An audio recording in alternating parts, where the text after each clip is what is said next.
Hili neno maadili kwa vijana inaonekana ni kitu ambacho kina athari nyingi au kimekuwa na changamoto. Kwa nini yani unahisi maadili ya vijana wa sasa na enzi hizo ni tofauti? Kwa sababu unajua sasa dunia ipo na utandawazi. Ndio. Mambo mengi tunafuata utandawazi, na unajua kwamba mitandao inafunza lakini pia inapoteza. Itategemea na jinsi gani unaweza kutumia mtandao. Ndio. Kwa sababu nikimaanisha utandawazi ni wigo. Utandawazi ikiwemo wigo, tunaanza na wigo kwanza. Tunamwona mtu fulani amevaa hivi, unaingia kwenye mtandao, na vijana wengi ndivyo wanavyoharibika. Ndio. Unaingia kwenye mtandao unakuta tukizungumzia labda mtu style ya nywele. Mchezaji fulani wana kakata nywele, kakata hapa, huku kabakiza, kakata huku kabakiza, unaanza kuiga sasa. Wewe hujui kama unavunja maadili, lakini unajikuta ndio kwamba wanasema teknolojia ni kimaendeleo zaidi. Unahisi ni maendeleo, lakini unavunja maadili, kwa sababu hakuna babu yetu ambaye amewahi kufanya hivyo ama bibi yetu ambaye amefanya. Lakini sasa jamii ilivyo, si mwanamke si mwanaume, wote unakuta mwanamke, kuna wakati huwezi kumjua kama mwanamke kwa sababu anavaa suruali, anavaa t-shirt, anakata kama anavyokata mwanaume. Sasa huu ni utandawazi ambao unasababisha kuvunjika kwa maadili. Vijana kutokusikiliza kile wanachoambiwa. Ndio. Kwa sababu anaweza kuja mzee akakwambia, mjukuu wangu ama mwanangu, hivi ni sivyo ambavyo unafanya, lakini ukajikuta kwamba umeendelea zaidi kuliko ule mzee. Na wapo ambao wanaambia wazee kwamba yako ashapita, sasa hivi tuachie sisi vijana. Si unajua zile tuachie sasa sisi vijana. Wako mzee yamepitwa na wakati, yako yashachanika wanasema. Vijana hao. Ama unaweza kuvuta mtu labda, mwanangu vaa shungi ukienda sehemu fulani. Bibi univishe mashungi, mimi nilikuwa ni mzee. Lakini babu zetu na mabibi zetu ujana wao walikuwa wanafanya hivyo. Ndio. Kwa sasa hafanyi, wanajikuta wao wameendelea kuliko wale wazee. Ndio. Sasa hili pia ni tatizo ambalo linasababisha kuporomoka kwa maadili. Ndio. Jamii inaporomoka maadili kwa nguvu sana kwa sasa. Katika maadili tunaona kwamba ni uwanja mpana. Ndio. Tukiachana na maadili kwenye mavazi, tuingie labda maadili katika ulaji, kwamba zamani wazee katika ulaji wao walikuwa wana maadili yao ambayo wenyewe wanayafanya. Lakini sasa hivi ukiangalia vijana hawana maadili. Unaweza ukamkuta mtu anakula akasimama labda, au anakula yani namaanisha hivyo. Wewe unahisi vipi labda kwamba ukiachana na kwenye kuvaa, lakini haya maadili tunaona vijana kwenye nyanja nyingine pia wanayavunja au hawayafuati? Vijana bana, maneno yako kweli bana, na hayo ambayo unazungumzia mimi nishashuhudia. Labda mtu anakula kwa kusimama, na mtu anasikana kwamba kijana anaweza kuwa anaangalia TV huku anakula yeye kasimama. Na wazee wa zamani walikuwa wanakula kwanza kwa pamoja. Ndio. Wanakaa wenyewe, na tunajua kwamba zamani wanakula usiku. Zamani si shamba si mjini, saa 2 pasha toka msikitini, wenyewe wanakusanyana pamoja na kula. Asubuhi pia wanakusanyana pamoja na kula. Mtoto anajua yeye anajifunza vipi kwa wazee, kwa sababu wazee wetu ingasi wengi hatukupitia huko, lakini wazee wetu unaambiwa kwamba anakula, unakula naye mzee, basi unaweza yani kitoweo usitoelewe, ukala kama wali ama ugali ama miogo, kitoweo kipo pale ukigusi. Hii sababu ya utumiaji wa madawa kulevya kivipi? Yani maadili yameharibika kivipi mpaka wao wanatumia yale madawa?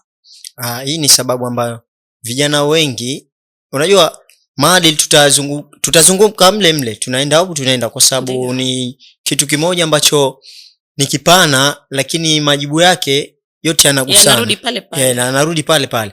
Maana tukizungumzia kwamba vijana wanaanza kuharibika, kwanza ni ule ukosefu wa kuwasikiliza wazazi. Kwa sababu mzazi ni mtu ambaye kapitia sehemu nyingi na ameona mengi. Lakini sisi vijana tunajisi kwamba tumeona mengi, tumekuwa. Mzazi anakuambia mwanangu soma, ukisoma utaepukana na hili na hili. Wewe husikii, kijana asikii. Unamkuta kijana mdogo sana, yani mdogo sana, anaanza kukaa wanaita wenyewe panya road, si vichochoro gani wenyewe, wanakaa wanakaba. Sababu gani? Sababu ni madawa kulevya tu. Mtu amevuta kidogo anajisi ana bonge wa mwili. Yani mtoto lakini anajisi ana bonge wa mwili kwa sababu katumia ile madawa kulevya. Na hii sababu pia inachangia na yani wale marafiki ambao umewashiriki. Ndio. Rafiki gani ambao umemshiriki? Ukimshiriki rafiki mbaya na wewe utakuwa mbaya. Ingawa si kwa asilimia zote utakuwa mbaya, lakini japo kidogo tu. Ina asilimia fulani ambazo zitasababisha. Zitasababisha nawe uingie katika mada ya kulevya. Pia kuna sababu nyingi maskani za wazee wetu ama mababu zetu. Mara nyingi unakuta anacheza bao. Wanacheza bao wenyewe, karata, maskani hiyo. Wanabishana, bana zamani ilikuwa kuna hivi na hivi, maana naona wana babu zao na mabibi zao wanatoleana hadithi usiku mchana. Maskani usiku ipo, mchana ipo. Lakini vijana sasa wanaishi ndio kwanza wao waanzishe maskani, kwa sababu maskani za wao wanaishi ni za kimaendeleo zaidi. Za kileo wanaita vijana. Lakini maskani zipo zamani sana. Babu zetu walikuwa wanazo maskani. Wanakaa wanacheza karata. Sasa kijana gani ambao utamkuta anafanya hivyo? Hata kama anafanya hivyo, basi hizo wenye ile wanaita kamari. Ndiyo. Hatocheza bure. Bao wanacheza wenyewe wanalipana. Huyo umecheza karata, siku hizo wana ludo. Vijana wanaita ludo. Unalipata hilo ludo? Hapana, labda mfahamishe mtazamaji akuelewe zaidi. Ludo bana ipo ndani ya simu. Kuna bao fulani kama kuna vikete fulani, na waona mimi baadhi ya muda nikipita eti. Na mimi kijana, kwa muda mwingine si unajua ukitaka kujifunza mengi upite sehemu nyingi. Kwa hiyo wanapita kwa vijana maskani. Wanaweka simu zao, wanagusa, wanakaa pengine 3 4. Bana ludo yetu tunacheza 2200, atafungwa ludo moja 2000 anatoa. Kama watu 4 1800 hizo anachukua mtu. Kama yeye sasa pale kijana anatamani apate kile kitu, apate pesa. Mwenzi ashaona ashapata pesa pengine 8000, yeye hajapata. Anahisi wapi nitapata kuanzia hii ludo tu? Hii ludo utapata wapi? Ndio hapo unakuta sasa mtu anajiingiza katika mambo ambayo sio wizi, ukabaji. Sasa na wengine wakishapata zile pesa sasa, wenye wanaita kuna madawa wanaita kete, au mtu anaanza na sigara. Hiyo maskani, mwenzi kama unakafuta sigara, wewe babu mtoto wa kike wewe unakushinda sigara, revuta kwanza, piga pafu moja hapo. Vijana bana nimekatazwa nyumbani.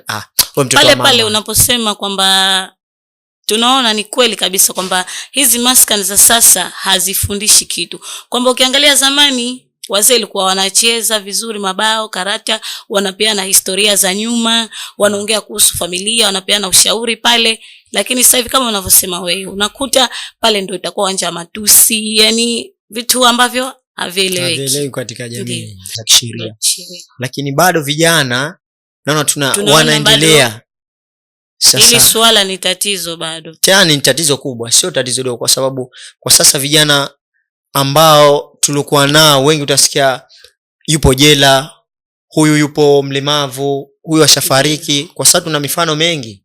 Sasa tena mingi vijana ambao tumewapoteza. Kwa sababu jamii inakuchoka. Wewe siku zote unaenda kumuibia mtu fulani, au leo umemkaba huyu, kesho umemkaba huyu. Jamii itakuchoka tu. Wale wenzio ambao unakaa nao maskani, basi ndio wale watakao kuja kukupiga wewe, wakakuhatarishia maisha, ama wakakuweka mlemavu, wakakuvunja hichi.